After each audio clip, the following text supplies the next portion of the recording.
ایک اہم جو نکتہ مولا کے فیض کے حوالے سے ہے وہ یہ ہے کہ اگرچہ غیبت ہے اور ہم جو ہیں وہ مولا کی بارگاہ تک نہیں پہنچ رہے، نہ ہمیں پتہ ہے کہ امام اس وقت کہاں ہے، یہ پتہ ہے دنیا میں ہی ہے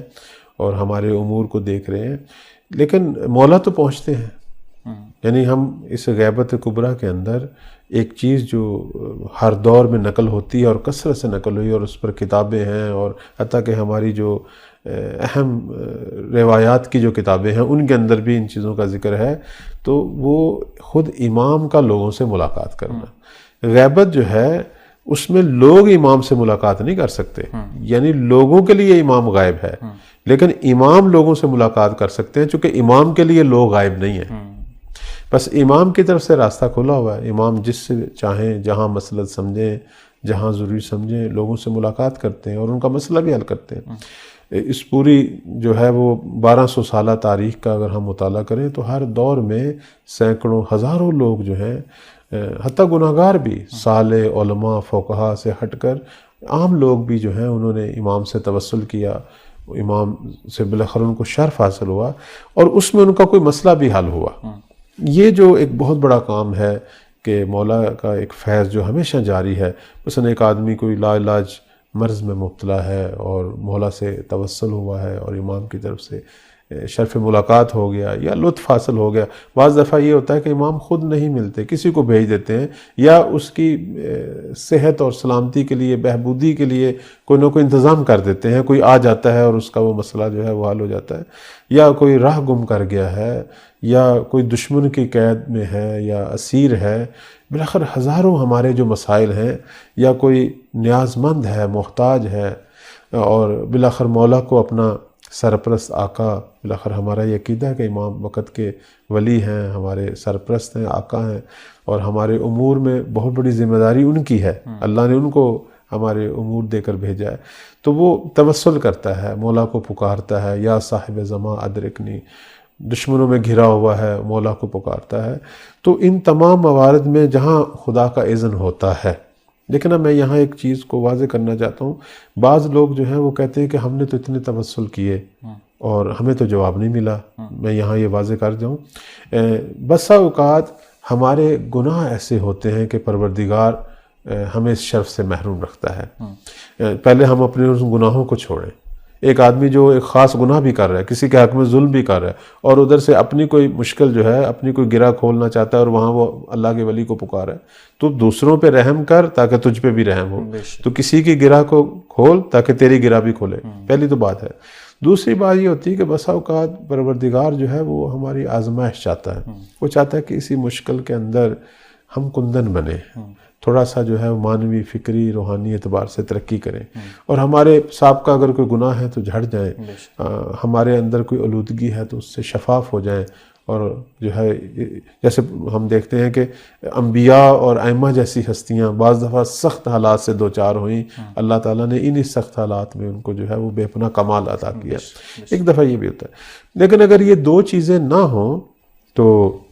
یقیناً توسل کا جواب ہوتا ہے، اور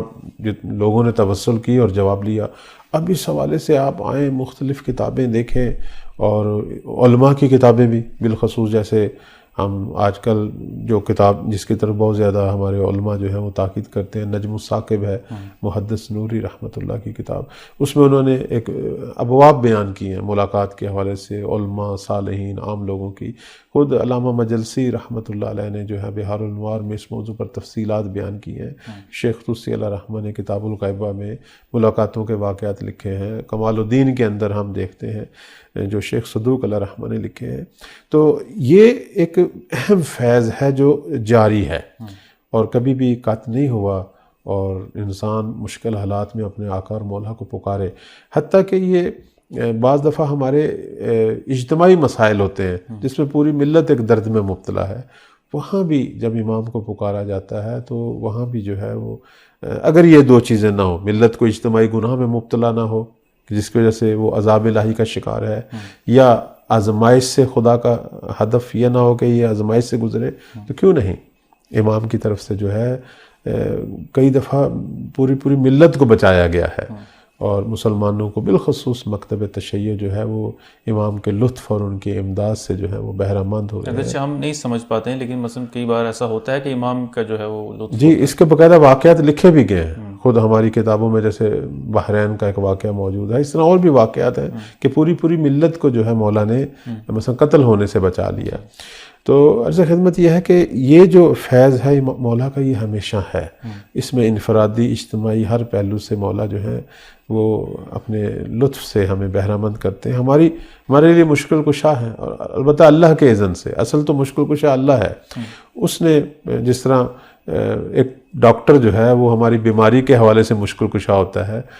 شافی پروردگار ہے، لیکن ڈاکٹر کے ہاتھ سے ہمیں اس کی دوائیں کھا کر شفا میری ہوتی ہے. تو ہمارے دیگر بہت سارے ایسے کام مسائل جو ہیں پروردگار نے وقت کے ولی کو جو ہے وہ ہمارے لیے مشکل کشا قرار دیا ہے.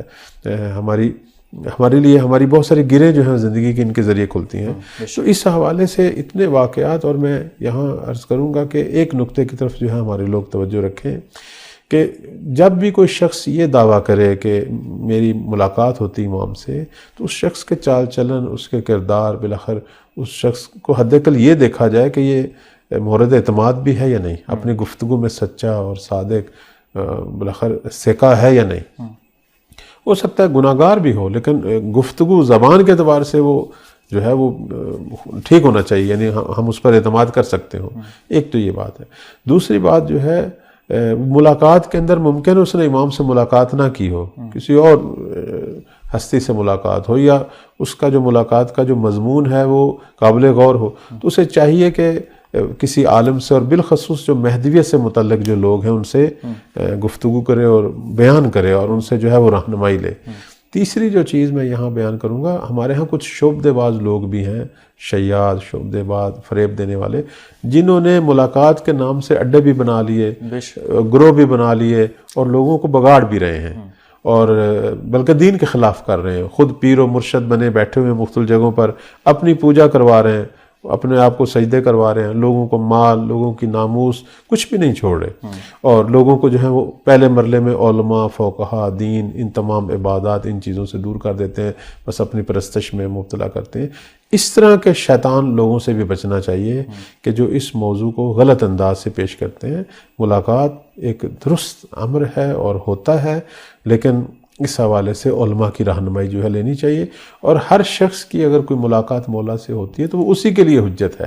کسی اور کے لیے ہو سکتا ہے وہ حجت نہ ہو. اور دوسری بات یہ ہے کہ ان چیزوں کو جلدی ظاہر بھی نہیں کرنا چاہیے، چونکہ یہ خاص لطف ہوتے ہیں مولا کے. ہم نے اپنے بزرگوں سے، علماء سے یہی سنا ہے اور دیکھا ہے کہ جب کسی بڑے فقیہ بزرگ عالم کو مولا سے ملاقات کا شرف حاصل ہوتا ہے تو ان کی موت کے بعد ہی پتہ چلتا تھا. وہ اپنی زندگی میں بھی اس چیز کو مشہور نہیں کرتے.